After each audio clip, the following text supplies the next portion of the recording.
Well, good morning and welcome. I'm Scott Massey, President and CEO of the Meridian Institute, and on behalf of the Institute, I want to welcome each of you to the Imagine Indiana Summit. We have an exciting program, I think, lined up for you today, and we are delighted to have you with us, not only to listen to the presentations, but also to participate with us in the framing of action items and recommendations for the future of the state. It's always appropriate at the beginning of an event like this to begin, I think, with thanks. And so I want to thank first Jeff for coming to extend the greetings of the governor today. I'd also like to thank Millie Hoppy and Cesaris for their flash mob dance presentation this morning. I hope most of you were able to catch that. We want to give a special thanks to Max Anderson and the Indianapolis Museum of Art for hosting us here today. Their hospitality is greatly appreciated and will contribute to our deliberations. We want to thank Dave McGinnis of Purdue's Technical Assistance Program, who will be providing us with the handheld devices we use this afternoon as we vote on recommendations for action. I want to thank members of our steering committee who you see listed in the program. We have been meeting for over a year, talking about the content, the ideas, doing research on recommendations to present for your thought today, and I want to thank each of those members of the steering committee for their dedication of time and service.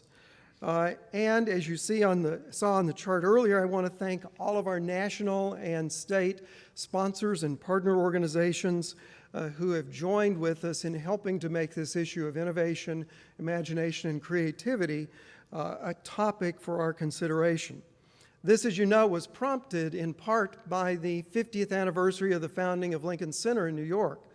The creation of Lincoln Center was the first major urban renewal project in the country, and it was a use of the arts to transform a community, a use of the arts to stimulate economic development, to improve educational attainment, and that idea, I think, deserves re-examination, and that's part of the reason we're here today at a museum to think about this. We will be participating next year in a national summit at Lincoln Center as these summits around the country wrap up, and we get results from all of the 50 states to be a part of that program. Why we are here. Let's think for a moment about why we are here today at all. We're here, of course, to celebrate the imagination, creativity, and the spirit of innovation, the spirit of discovery and learning. And we're here today to connect conversations that are usually kept separate. All too often, when we gather to think about our economic issues, we gather as business leaders and economists. When we gather to think about the problems our schools face, we gather as teachers and researchers and educators. And when we gather to think about the needs of the arts organizations of the state, we gather as cultural leaders. But it's very rare that we bring these conversations together. And so today we want to try to connect experts and thoughts from all of those different areas into a single conversation.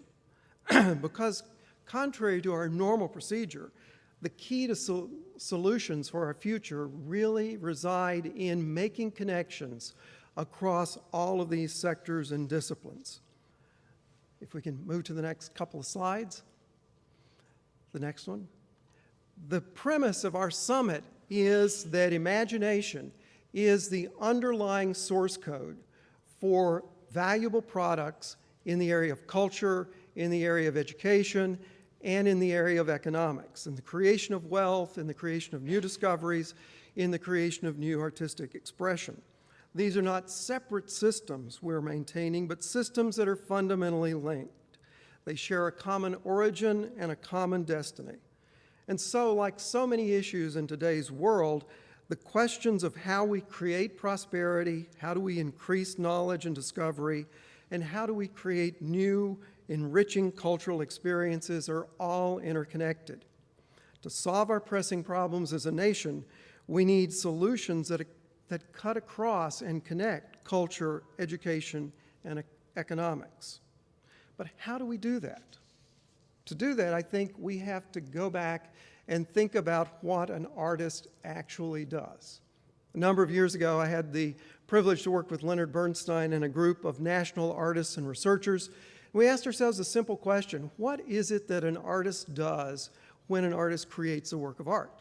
If you think about it, an artist uses perfectly ordinary materials, colors, sounds, conversations, stories, the things that make up our everyday life.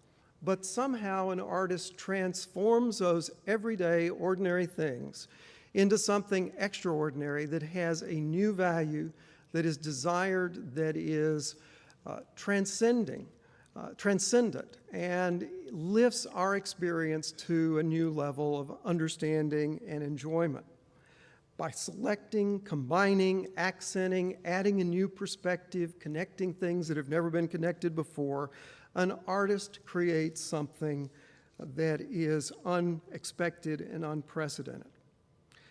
Today, this is what we seek in all areas of our life and work. We want people on our jobs who add new value to the work they're assigned. It's no longer enough for a worker just to perform a task over and over as told. They need to add value in the process of doing what they do. We want students and teachers who don't simply cover the material or memorize data for tests.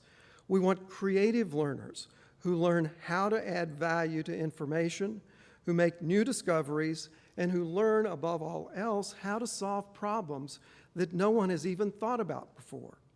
We want students and teachers who connect things that no one has connected and who understand that learning is like a work of art. And in the economic sector, we're focusing more and more on how to create new prosperity, not simply how to distribute wealth or how to move it around or simply recruit companies to change their geographic location. Where does economic value come from? How do we create goods and services that people across the world want? How do we continuously increase the economic value of our work? And how do we create a culture of entrepreneurship? Increasingly, we are thinking about local and regional economies as a kind of ecosystem or culture or a community, a living thing. And as a result, the most dynamic regional economies around the world are advancing policies, strategies, and investments that make their local economies into rich ecosystems, constantly renewing themselves and repopulating themselves from the ground up. You heard mention of some of the policies here in the state of Indiana that are being pursued now to help make that event happen more frequently across the state. By increasing the diversity and the speed of seeding new business, dynamic regional economies are putting the systems in place to make them more competitive, more resilient, more productive, and more attractive to international markets. Again, like a work of art, the economic process is aiming at how to create ever more creative, higher value results.